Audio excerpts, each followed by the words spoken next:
미국 실업률 12개월 평균이 저점이 올 수도 있다는 거죠. 그렇게 되면 하반기 어느 시점에서 미국 경제가 침체에도 빠질 수 있다, 이렇게 보고 있고요.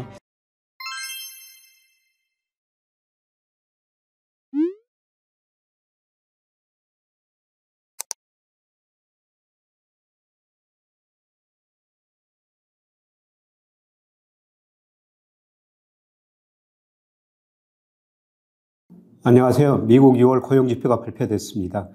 미국의 고용지표는 통화정책에 굉장히 중요하죠. 미 연준의 통화정책 목표가 고용 극대화하고 물가 안정이기 때문입니다. 우선 미국 고용을 장기적으로 보고 단기 전망하고 이것들이 그 금융시장에 어떤 영향을 미칠지 그런 거를 한번 생각해 보겠습니다. 우선 그 장기추이인데요. 미국 고용은 정말 탄력적이에요. 그래서 이 그림에 제가 장기추이를 그려놨습니다만은 2008년 미국에서 금융위기가 시작됐죠. 당시 그 부동산가격이 급락하면서 가계 금융회사들이 부실을 해서 위기가 왔는데요. 그때 미국 기업들이 비농업 부문에서 일자리를 870만 개나 줄입니다. 그리고 적극적 통화정책으로 경제가 회복되면서요, 꾸준히 일자리가 증가했죠. 그래서 코로나 직전까지 2267만 개 정도 증가했어요. 근데 2020년 초에 코로나가 왔지 않습니까? 급격하게 소비가 위축되면서요, 2020년 3, 4월 두 달 사이에 미국 기업들이 일자리를 2194만 개나 줄여버립니다. 거의 10년 동안 늘었던 일자리를 단 두 달 사이에 줄여버리게 된 거죠. 그리고 코로나가 오니까 정부가 또 과감한 재정 정책을 펼쳤습니다. 심지어는 가계한테 돈을 줬지 않습니까? 미 연준은 양적완을 통해 가지고 전례 없는 돈을 많이 풀었고요. 연방 기금금리 0%까지 내렸습니다. 그러다 보니까 경기가 회복되고요. 그래서 코로나 직후 2020년 3, 4월 달에 일자리가 2194만 개 줄어들었습니다만 2020년 5월부터 올 6월까지 2577만 개의 일자리를 늘렸습니다. 정말 그 빠른 속도로 일자리가 늘어나죠. 실업률도 코로나 때 14.8%까지 올라갔었어요. 그러던 게 올 그 4월 달에는 3.4%까지 떨어졌죠. 그래서 고용 실업률 통계 장기적으로 보면 계속 많이 늘어나고 있다, 이렇게 평가할 수가 있습니다. 단기적으로 보면은 지난 6월 고용이 전문가들이 한 23만 개 증가할 것이다. 그런데 실제로는 20만 9천 개 정도 증가했죠. 예상치보다 좀 낮게 나왔습니다. 그렇게 나온 거는 정부 쪽에서 고용이 늘었지만 민간 기업들이 좀 고용을 상대적으로 덜 늘렸었어요. 예를 들어서 지난 5월 달에 민간 기업들이 25만 9천 개 일자리를 늘렸는데요. 6월에는 14만 9천 개로 증가폭이 많이 줄어들었습니다. 그리고 계속 고용지표를 발표하면서요, 통계적 오차를 수정하는데 4, 5월 고용도 당초 예상한 것보다 한 11만 개 정도 줄어들었습니다. 그래서 제가 그림에 그려놨습니다만 고용은 월별로 변동성이 심하기 때문에 보통 3개월 이동평균을 쓰고 있습니다. 그런데 최근에 보면은 3개월 이동평균이 조금씩 낮아지고 있죠. 고용이 증가하고 있지만은 증가 속도는 둔화되고 있다는 겁니다.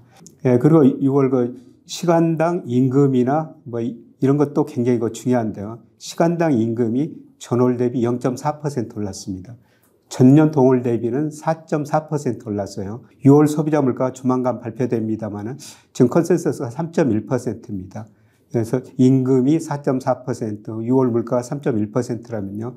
실질 임금이 플러스로 돌아선 겁니다. 작년 내내 올 4월까지 실질 임금이 마이너스였었어요. 그런데 5월부터 임금 상승률이 물가 상승률과 높아지면서 실질 임금이 플러스로 돌아서고 있습니다. 이거는 미국 가계한테는 좀 긍정적인 요인이라고 보고 있습니다. 그래서 이런 고용 지표가 나오자 시장은 어떻게 반응했습니까? 앞으로 7월에 금리를 인상할 것이다. 여전히 그 실업률은 지난 5월 3.7에서 6월 3.6%로 떨어졌고요. 고용 증가세는 둔화되지만 여전히 증가하고 있다. 고용시장이 타이트하다. 그래서 7월 FOMC에서 금리를 인상할 확률이 더 높아졌다. 선물 시장에서 당초 그 FOMC 끝날 때는요, 7월 FOMC에서 그 금리를 인상할 확률이 뭐 한 67% 정도 됐었어요. 그런데 이번 고용지표가 발표되면서 89%로 많이 올라 버렸습니다. 뭐 이걸 보면은 7월 FOMC에서 미국이 금리를 인상할 것이다, 이렇게 보는 게 시장의 의견이고요. 아마 금리 인상할 가능성이 상당히 높아 보입니다.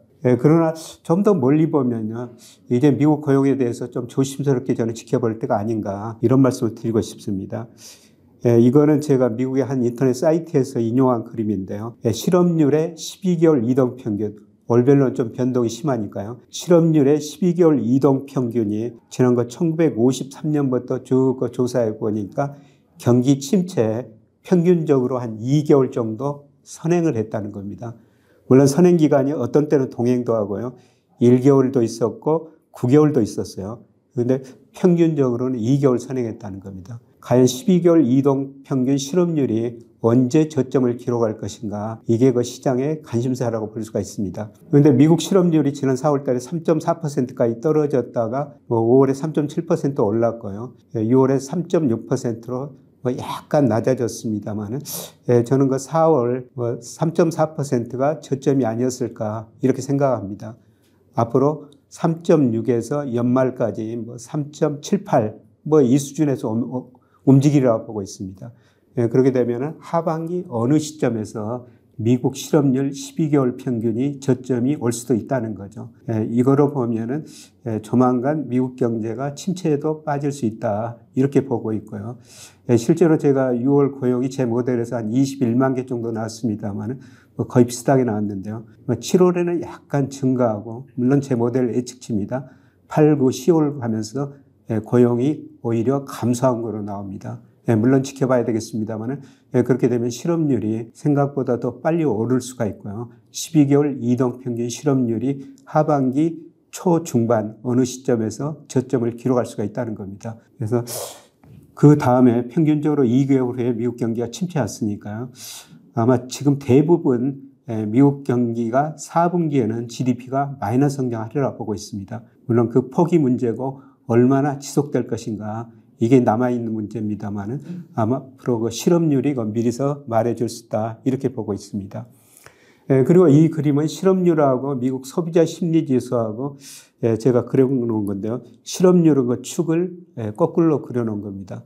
당연하죠. 실업률이 낮아지면 어떻습니까? 우리가 일하면서 그 소득을 많이 얻으니까 소비 심리도 개선되겠죠. 그래서 미국의 실업률하고 소비 심리는 거의 같은 방향으로 움직입니다.